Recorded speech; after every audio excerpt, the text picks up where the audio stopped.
9th സ്റ്റാൻഡേർഡിനെ chemistry first chapter structure of an atom, ആറ്റത്തിൻ്റെ ഘടന ഇതാണ് നമ്മൾ എടുക്കുന്നത്.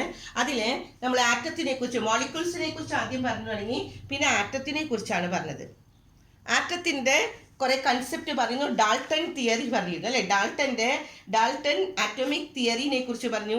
ഇനി കുറച്ച് സയൻറ്റിസ്റ്റുകളെയാണ് തുടങ്ങിയത്. അതിൽ 2 പേരെ കുറിച്ച് നമ്മൾ കഴിഞ്ഞ ക്ലാസ്സിൽ ഫസ്റ്റ് സെഷനിൽ പറഞ്ഞു കഴിഞ്ഞതാണ്, സർ ഹംഫ്രി ഡേവിഡും മൈക്കൽ ഫാരഡേ. പിന്നെ ഈ കള്ളി ഇങ്ങനെ നീല കളറിൽ ഇവിടെ കൊടുത്തിട്ടില്ല, അത് അത്ര ഡീറ്റെയിൽഡ് ആയിട്ട് പഠിക്കണ്ട. നമുക്ക് പഠിക്കാനുള്ളത് സർ ഹംഫ്രി ഡേവിഡും മൈക്കൽ ഫാരഡേ, പിന്നെ ബാക്കിൽ വരുന്നുണ്ട് കേട്ടോ. പക്ഷേ ഇതൊക്കെ ഇവരെ കുറിച്ച് കുറേശ്ശെ പഠിച്ചു വെക്കണം. ഇമ്പോർട്ടൻ്റ് ആയ ലൈൻ മാത്രമേ പറഞ്ഞു തരുന്നുള്ളൂ, അത് പഠിച്ചാൽ മതി. അടുത്ത ആളാണ് ഹെൻറിച്ച് ഗ്ലിസർ. ഇവിടെ നോക്കാം കേട്ടോ. ഇവരെ കുറിച്ച് ഡീറ്റെയിൽഡ് ആയിട്ട് പഠിക്കാനില്ല ഈ പേരുകളൊക്കെ ഉള്ളത് കേട്ടോ. പക്ഷേ ഇവിടെ ഒന്നും കൂടി മനസ്സിലാക്കി വെക്കണം. ഹെൻറിച്ച് ഗ്ലിസർ, he invented, അതിൽ ഇത് മാത്രം പഠിച്ചാൽ മതി. he invented the discharge tube. he invented, ഇങ്ങനെ പഠിക്കാനില്ല. he invented discharge tube that electricity can pass through the gases as well. Heinrich Geissler എന്താ പറഞ്ഞത്? ദ്രാവകത്തിലൂടെ മാത്രമല്ല, ഹെൻറിച്ച് ഗ്ലിസർ രൂപം കൊടുത്ത ഡിസ്ചാർജ് ട്യൂബിൻ്റെ ആവിർഭാവത്തോടെ വാതകങ്ങളിലൂടെയും വൈദ്യുതി കടന്നു പോകുമെന്ന്. അപ്പോൾ ഇവർ 2 പേരും പറഞ്ഞത് എന്താണ്? ദ്രാവകത്തിലൂടെ, ലിക്വിഡിൽ കൂടെ കടന്നു പോകുമെന്ന്. ഇനി ഹെൻറിച്ച് ഗ്ലിസർ എന്താ കണ്ടുപിടിച്ചത്? ഗ്യാസിൽ കൂടെ, വാതകത്തിൽ കൂടി, electricity can pass through the gas as well. ഇത്രയും മാത്രം പഠിച്ചാൽ മതി കേട്ടോ. അടുത്ത ആൾ നോക്കാം, ജൂലിയസ് പ്ലക്കർ.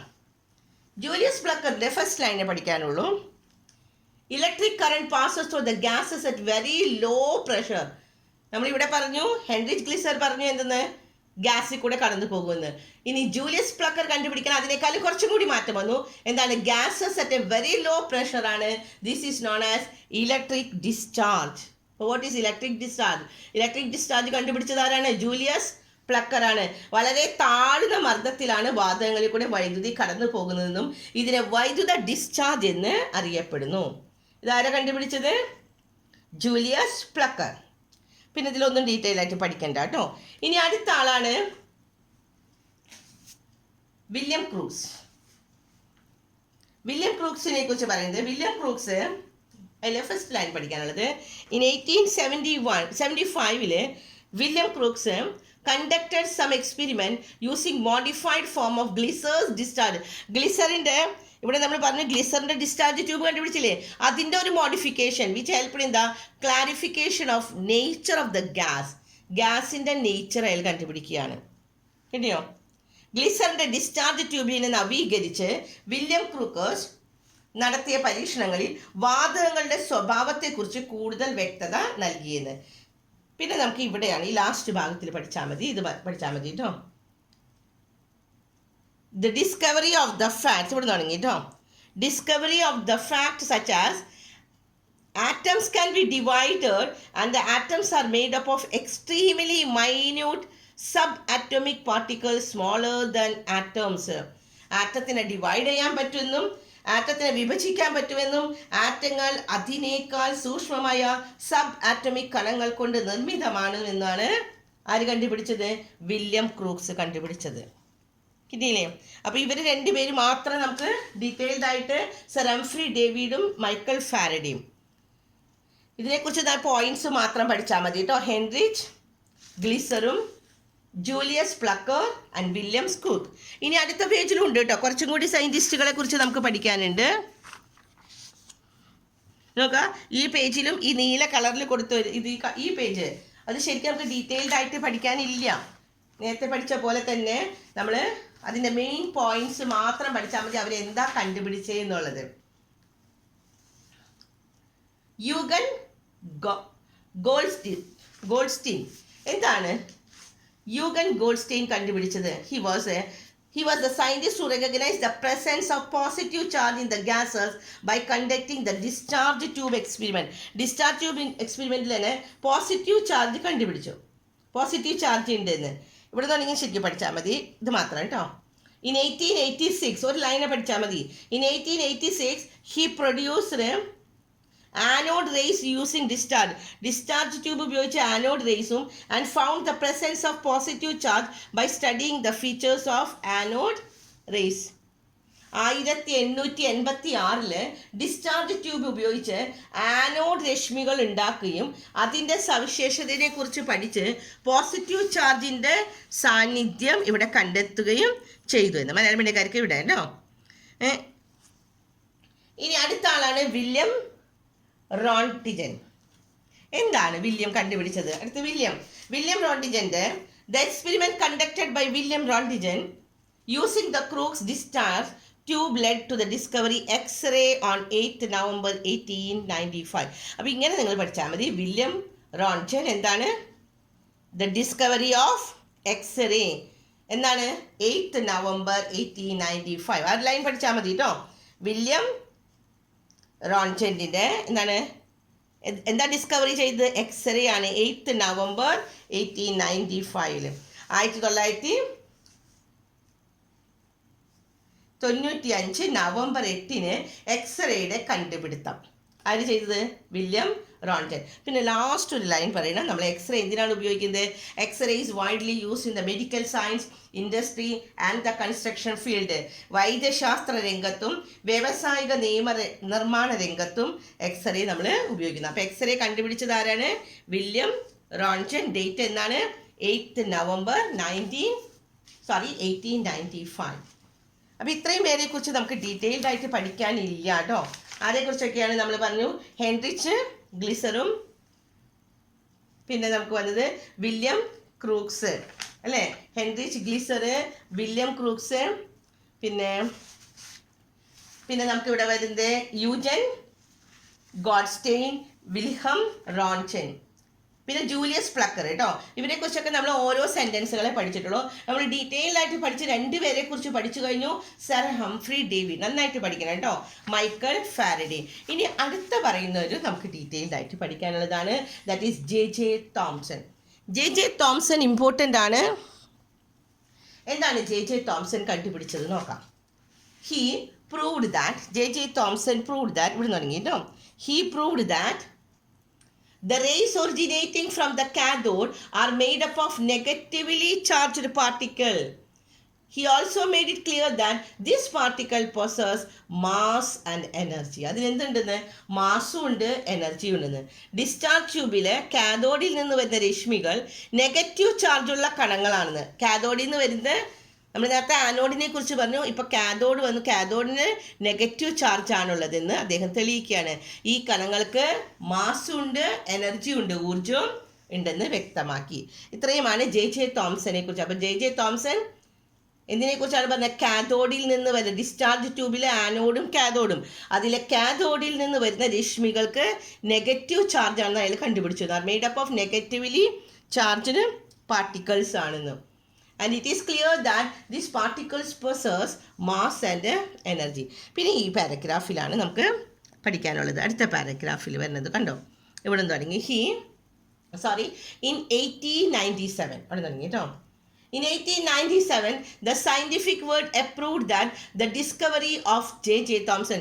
J.J. Thomson ഇത് കണ്ടുപിടിച്ചെങ്കിലും 1897 J.J. തോംസന്റെ ഈ കണ്ടുപിടുത്തം ശാസ്ത്ര ലോകം അംഗീകരിച്ചുള്ളൂ എന്ന്. Thus it is proved that an atom can be divided. അങ്ങനെ ശാസ്ത്ര ലോകം അംഗീകരിച്ചു atom can be divided. Negatively charged particle in the atom is electron. അങ്ങനെ ആറ്റത്തിൽ ഒരു പാർട്ട് കൂടി വന്നു, ഇലക്ട്രോൺ. നെഗറ്റീവ് ചാർജുള്ള ഇലക്ട്രോൺ എന്ന്. ശരിയോ? ഇനി അടുത്ത സയൻറ്റിസ്റ്റാണ് ഏർണസ്റ്റ് റൂദർഫോർഡ് കണ്ടുപിടിച്ചത് the discovery of electron emerge. അപ്പോൾ ഇലക്ട്രോൺ ആരാ കണ്ടുപിടിച്ചത്? J Thomson. അപ്പോൾ the discovery of electron energized the search of other particles. അപ്പോൾ ഇത് കിട്ടിക്കഴിഞ്ഞപ്പോൾ ഇലക്ട്രോൺ കണ്ടപ്പോൾ വിചാരിച്ചു ഇനി ആറ്റത്തിൽ വേറെ എന്തൊക്കെയുണ്ട് നമുക്ക് കണ്ടുപിടിക്കണമെന്ന് തോന്നി. ഒരു സാധനം കണ്ടുപിടിച്ച് കഴിയുമ്പോൾ ഇനിയും അതിൻ്റെ ഉള്ളിൽ എന്തെങ്കിലും കണ്ടുപിടിക്കണമെന്ന് അടുത്ത ആളുകൾക്ക് തോന്നുകയാണ്. അങ്ങനെ ഏർണസ്റ്റ് റൂദർഫോർഡ് എന്ത് ചെയ്തു? Even though the presence of positive charge in the substances has been identified earlier. ഇതിനു മുമ്പ് പറഞ്ഞിരുന്നു അതിൽ പോസിറ്റീവ് ചാർജുള്ള സാധനങ്ങളൊക്കെ ഉണ്ടെന്നുള്ളത്, പക്ഷെ തെളിയിച്ചിട്ടുണ്ടായില്ല. It is Rutherford who proved it authentically. ശരിക്കും ഏർണസ്റ്റ് റൂദർഫോർഡ് ആണ് അത് പ്രൂവ് ചെയ്തത് പോസിറ്റീവ് ചാർജ്. ഇവിടെ നെഗറ്റീവ് ചാർജ് ഉണ്ടെന്ന് ആരാ കണ്ടുപിടിച്ച? J Thomson. പോസിറ്റീവ് ചാർജ് ഉണ്ട് എന്ന് ഇതിന് മുൻപേ നമ്മൾ പറഞ്ഞിരുന്നു, ഇവരൊക്കെ പറഞ്ഞിരുന്നു. പക്ഷെ അത് പ്രൂവ് ചെയ്ത് കൊണ്ടുവന്നില്ല. അത് പ്രൂവ് ചെയ്തത് ഏർണസ്റ്റ് റുദർഫോർഡ് ആണ് എന്ന്. ഇനി പിന്നെ ഇവിടെയാണ് പഠിക്കാനുള്ളത്. ഹീ സബ്സ്റ്റാൻഷിയേറ്റഡ്, ഇതാണെങ്കിൽ പഠിച്ചാൽ മതി കേട്ടോ. He substantiated major portion of an atom is empty. ഒരു ആറ്റത്തിൻ്റെ ഇങ്ങനെ ഒരു വട്ടത്തിലൊരു ആറ്റം ആണെങ്കിൽ അതിൻ്റെ അധിക ഭാഗം എന്താണ്? എംപ്റ്റി ആണ് എന്ന്. അതിൻ്റെ പക്ഷെ മാസ് ഒക്കെ കിടക്കുന്നത് small part inside the atom where all the positive charge are concentrated. എല്ലാ പോസിറ്റീവ് ചാർജും കോൺസെൻട്രേറ്റ് ചെയ്ത് നടുക്കൊരു ചെറിയൊരു പാർട്ടിലാണ് എന്ന്. And this central region of an atom is called nucleus. അപ്പോൾ ന്യൂക്ലിയസ് എന്താണെന്ന് റുദർഫോർഡ് കണ്ടുപിടിക്കാൻ. എന്താണ് റുദർഫോർഡ് പറഞ്ഞത്? ആറ്റത്തിൻ്റെ ഭൂരിഭാഗവും ശൂന്യമാണെന്നും പോസിറ്റീവ് ചാർജ് മുഴുവനും കേന്ദ്രീകരിച്ച ഒരു ഭാഗം ഉണ്ടെന്ന്. ഇവിടെയാണ് കേട്ടോ മലയാളം മീഡിയത്തിൻ്റെ. ആറ്റത്തിൻ്റെ ഭൂരിഭാഗവും എന്താണ്? ശൂന്യമാണ്. അതിൽ മുഴുവൻ ഭാഗം കേന്ദ്രീകരിച്ചത് നടുക്ക് അല്ലേ? അതിന് നമ്മൾ പേര് കൊടുത്തു. എന്താണെന്ന്? ന്യൂക്ലിയസ് എന്ന് പേര് കൊടുത്തു എന്ന്. ആറ്റത്തിൻ്റെ ഭൂരിഭാഗവും ശൂന്യമാണെന്നും പോസിറ്റീവ് ചാർജ് മുഴുവനും കേന്ദ്രീകരിച്ചൊരു ഭാഗമുണ്ടെന്നും അദ്ദേഹം സമർപ്പിച്ചു. ഈ കേന്ദ്രത്തിന് ന്യൂക്ലിയസ്. അപ്പോൾ ഇലക്ട്രോൺ ആരാണ് കണ്ടുപിടിച്ചത്? J Thomson. ഇനി ന്യൂക്ലിയസ് നടുക്ക് പോസിറ്റീവ് ചാർജുള്ള വെയിറ്റ് മുഴുവനും, ആറ്റം ഫുള്ള് ഇതാണ് വെയിറ്റ് ഇല്ല, നടുക്ക് മാത്രമാണ് വെയിറ്റ് ഉള്ളത്, അതാണ് ന്യൂക്ലിയസ് എന്ന് പറഞ്ഞു. ഇൻ 1911 ദ സയൻറ്റിഫിക് വേൾഡ് എന്താണ് റെക്കഗ്നൈസ് ചെയ്തത്? The presence of the positively charge centre of an atom. 1911 അവർ പ്രൂവ് ചെയ്ത് കണ്ടുപിടിച്ചു ന്യൂക്ലിയസ് എന്ന് പറഞ്ഞ ഒരു ഇതുണ്ട് എന്ന്. On the basis of his further experiment in 1920, അങ്ങനെ 1920 ആയപ്പോഴേക്കും ഇറ്റ് വാസ് പ്രൂവ്ഡ് ദാറ്റ്, അതിലെന്ത് പ്രൂവ് ചെയ്തു? Particles that were responsible for the positive charge are protons. അപ്പോൾ ആറ്റത്തിൽ ഇപ്പോൾ എന്തൊക്കെ ഉണ്ടെന്ന് കണ്ടുപിടിച്ചു. ആറ്റത്തിൽ നെഗറ്റീവ് ചാർജുള്ള ഇലക്ട്രോൺ ഉണ്ടെന്ന് ജെ തോംസൺ.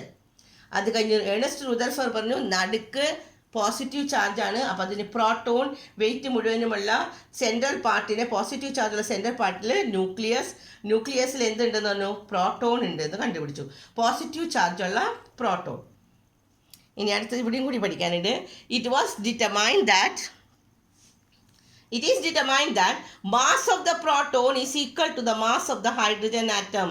ഒരു ഹൈഡ്രജൻ ആറ്റത്തിൻ്റെ മാസ് എത്രയാണോ അതാണ് mass of the proton. Hydrogen ആറ്റത്തിൻ്റെ മാസ് എത്രയാണ്? 1 യൂണിറ്റ് ആണ് അല്ലേ? ആ 1 ആണ് ഇതിൻ്റെ മാസ് ഓഫ് ദ പ്രോട്ടോൺ എന്ന്. പ്രോട്ടോണിൻ്റെ മാസ് ഒരു ഹൈഡ്രജൻ ആറ്റത്തിൻ്റെ മാസിന് തുല്യമാണെന്ന്. അപ്പോൾ രണ്ടുപേരെ കുറിച്ച് നമ്മൾ ഇവിടെ പറഞ്ഞു കഴിഞ്ഞു. J Thomson and Ernest Rutherford. J Thomson, നമുക്ക് ഇതാണ് പറയാനുള്ളത് ഇമ്പോർട്ടൻ്റ് ആയിട്ട്. എന്താണ്? ഇലക്ട്രോൺ, നെഗറ്റീവ് ചാർജുള്ള ഇലക്ട്രോൺ കണ്ടുപിടിച്ചത് ആരാണ്? J Thomson. ഇനി പോസിറ്റീവ് ചാർജുള്ള ന്യൂക്ലിയസ്, സെൻറ്ററിലുള്ളത് ന്യൂക്ലിയസും പിന്നെ എന്താണ് പോസിറ്റീവ് ചാർജുള്ള പ്രോട്ടോണും കണ്ടുപിടിച്ചത് ആരാണ്? ഏർണസ്റ്റ് റുദർഫോർഡ് ആണ് എന്ന്. അടുത്തത് നമുക്ക് പഠിക്കാനുള്ളത്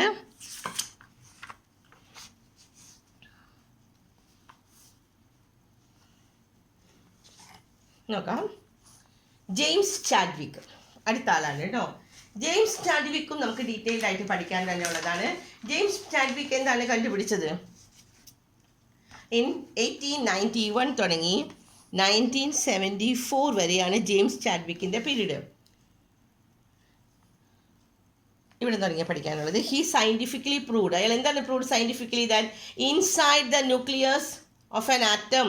അപ്പോൾ ന്യൂക്ലിയസ് ഉണ്ട് എന്നുള്ളത് ഏർണസ്റ്റ് റുദർഫോർഡ് ആണ് കണ്ടുപിടിച്ചത് അല്ലേ?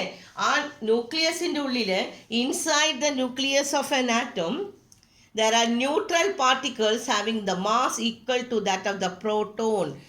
ന്യൂക്ലിയസിൻ്റെ ഉള്ളിൽ പ്രോട്ടോൺ ഉണ്ടെന്ന് റുദർഫോർഡ് പറഞ്ഞു, പോസിറ്റീവ് ചാർജ് ഉള്ളത്. ഇനി ജെയിംസ് ചാഡ്വിക്ക് പറയാണ് ഈ പ്രോട്ടോൺ മാത്രമല്ല, പ്രോട്ടോണിന് പോസിറ്റീവ് ചാർജ് അല്ലേ, പക്ഷേ inside the nucleus there are neutral particle having mass equal to that of proton. പ്രോട്ടോണിന് ഈക്വൽ ആയിട്ടുള്ള ഒരു പാർട്ടിക്കിളും കൂടിയുണ്ട്. അതിനെ നമ്മൾ എന്തെന്നാ പറയുന്നത്? ന്യൂട്രോൺ. ദിസ് ചാർജ്ലെസ് പാർട്ടിക്കിൾ, അതിന് ചാർജുകളില്ല, അത് ന്യൂട്രൽ ആണ് എന്ന്.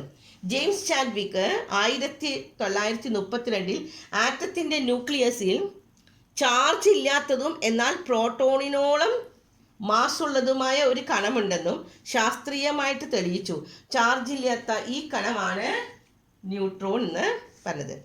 മാസുള്ള കണങ്ങളായ പ്രോട്ടോണും ന്യൂട്രോണും ന്യൂക്ലിയസിലായതിനാൽ ഒരാറ്റത്തിൻ്റെ മാസ് മുഴുവനും എവിടെയാണെന്ന് ന്യൂക്ലിയസിലാണ് കേന്ദ്രീകരിച്ചിരിക്കുന്നത്. കാരണം പ്രോട്ടോണും ന്യൂട്രോണും എവിടെയാണ് ഇപ്പോൾ ന്യൂക്ലിയസിലാണ് അല്ലേ. ദ ടോട്ടൽ മാസ് ഈ ലൈൻ പഠിക്കാം. Total mass of an atom is concentrated in the nucleus because the particles proton and neutron that possess mass are in the nucleus ആണെന്ന്.